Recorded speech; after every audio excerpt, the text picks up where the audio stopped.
Jai Shri Ram. Jai Shri Ram. In the previous episode of the story, till now you have heard how Ram is born. How do they get educated? How do they get married? How his father dies. And after that, how does he have to leave his kingdom and go to the forest? Now let us listen to the further story. Bharat was at his maternal home, unaware of the events in Ayodhya. He had seen a dream, but was not able to fully understand its meaning. In conversation with colleagues he said, "I don't know what they mean by that. But I am beginning to feel scared of dreams. I saw that the sea had dried up, the moon had fallen to the earth, the trees had dried up and a demon was dragging my father away. He is sitting on the chariot. The chariot is pulled by donkeys." At the time Bharat was listening to his friends about his dream. At that very moment, horsemen from Ayodhya reached there. Horse riding had chosen a shorter route. To reach early, Bharat got the message. Got ready to go to Ayodhya immediately. Bharat did not feel like staying with his maternal grandmother. He was bored. He was eager to reach Ayodhya, Bharat's maternal grandfather, who was a king. He bid farewell to Bharat with 100 chariots and army. It took them longer than the horsemen. Had to take a longer route. Army and chariots could not pass through the fields. He reached Ayodhya after 8 days, tired after climbing the river and mountain. As soon as he reached the city, Bharat went straight to the royal palace to search for his father King Dasharatha, but could not find him. Then he went to meet his mother. The mother came forward and hugged her son, but Bharat's eyes were searching for his father. They asked Queen Kaikeyi, "Where is the father?" Then Queen Kaikeyi said, "Son, the father is no more. He left us and went away, where we all have to go one day. He passed away." Bharat was filled with grief after hearing this. He started wailing and Mother Kaikeyi picked him up, consoled them, said, "Get up, son prince, do not mourn. It is not right for you to be sad like this. This is against royal discipline. Take care of yourself. Everything is over." Bharat was thinking that his father would be busy preparing for the coronation. Everything went upside down. "He gave some message for me?" Bharat asked his mother. Mother said, "No." At the last moment only 3 words came out of his mouth: "Ram, Sita, Lakshman, nothing for you." Bharat was distraught. The anxiety was increasing. He wanted to go to Ram immediately. Queen Kaikeyi told. "The king has sent him into exile for 14 years. Sita and Lakshman are also with Ram." Kaikeyi told Bharat, because she knew that Bharat would go straight to Ram from here. "But why exile?" Bharat asked. "Had my brother Ram committed any crime?" Kaikeyi told. "Ram did not commit any crime. The king did not even punish him. It was I who had prayed to King Dashrath for this. I felt this was best for your interests. I could not see your harm." Kaikeyi said, narrating the entire story of the boon. She said, "Get up, son, and take the throne. The entire kingdom of Ayodhya is now yours." Bharat could not control his anger. He shouted, "What have you done? Mother, such a disaster, a grave crime. You are a criminal. You should have gone to the forest, not to Ram. This state is meaningless to me. Having lost your father and being separated from your brother, you don't want such a state." Meanwhile, ministers and counselors also came there. Bharat kept saying, "You have committed a sin, mother. Where did you get so much courage from? Who corrupted your mind? Who taught you wrong lessons? This crime is inexcusable. I will not accept the Rajput." "How did you think so?" To the minister, Bharat folded his hands and said, "You also listen. I have no hand in whatever my mother did. I swear by Ram. I will bring Ram. After coronating him, I will become his slave myself." Bharat became very excited. Couldn't control himself. His breathing started getting labored while speaking. He became unconscious and fell on the ground. When consciousness returned, Bharat started towards Queen Kaushalya's palace. clung to him and cried like a child. Fell at his feet. Kaushalya said, "Son, your wish has been fulfilled. Whatever you wanted happened. Ram is now in the forest. The rule of Ayodhya is now yours. I have only one sorrow. The way Kaikeyi adopted the king was unfair and artificial. You rule, son. But have mercy on me, send me to my son Ram." Bharat apologized to Queen Kaushalya. Gave clarification. Deal any person's criticism on the behavior of Queen Kaikeyi. Said, "Ram is my dear brother. I cannot even think of harming them, I am innocent." Kaushalya forgave Bharat. Hugged him. Bharat kept crying bitterly the whole night. By morning Shatrughan had come through know. Who filled Kaikeyi's ears? Manthara was frightened by the developments in Ayodhya. She hid herself, no one saw her for a few days. Bharat and Shatrughan were discussing how to bring back Ram. Just then, Shatrughan's eyes fell on Manthara escaping.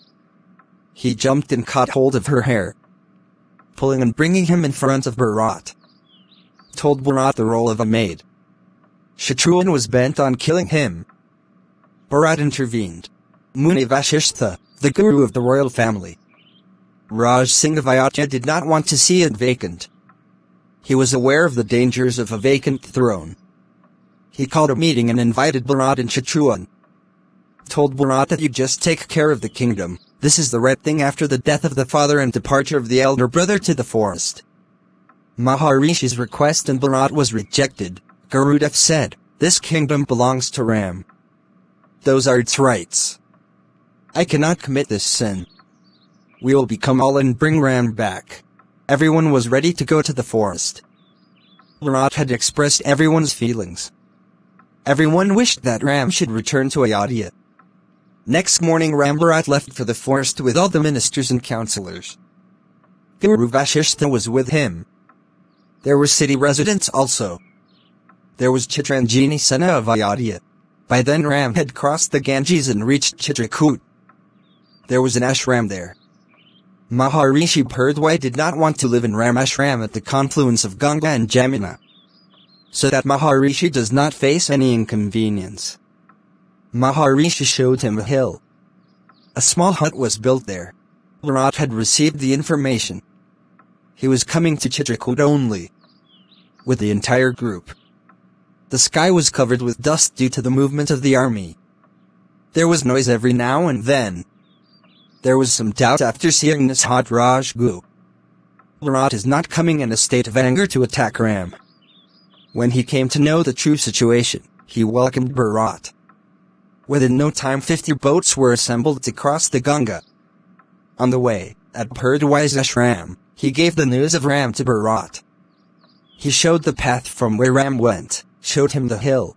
The people of Ayodhya spent the night in the ashram itself, with the satisfaction that Ram is no longer far away. The forest ahead was dense. When the army moved, there was panic in the forest. The animals started running away in fear. The birds left their roost. The small vegetation was crushed under the feet of the army. Ram and Sita were in the hut. Lakshman was keeping guard. He also heard the noise. Lakshmana climbed a tall tree to see what was the matter. Lakshman saw that a huge army was coming. The army was familiar. It was the chest of Ayodhya. "We're moving from the north." Lakshman shouted from the tree itself, "Brother Bharat is coming here with the army. Looks like he wants to kill us, so that one student can rule." Ram came out of the hut. He explained to Lakshman, "Bharat will not attack us, never. He will be coming to meet us.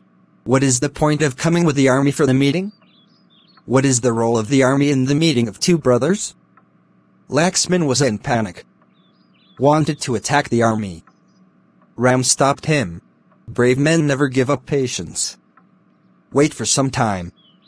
This type of panic is not appropriate. The army and Bharat stopped below the hill. The city residents were also asked to stay there. The noise stopped. Natural peace took its place. Bharat bowed to the hill. Taking Shatrughan with him, he climbed up barefoot. The speed of the feet suddenly increased. He couldn't wait any longer in his eagerness to meet his brother. He saw an image from a distance on the hill. It was Ram sitting on Sheila. Sita and Lakshman were sitting nearby. Bharat ran and fell at the feet of Ram. Not even a single word came out of his mouth. Shatrughan also worshipped Ram's feet. Ram picked up both of them and hugged them to his chest. There were tears in everyone's eyes. Bharat was not able to muster courage to inform the elder brother that Father Dasharatha is no more. "There is sad news, brother," he said with great difficulty. "Father Dasharatha is no more.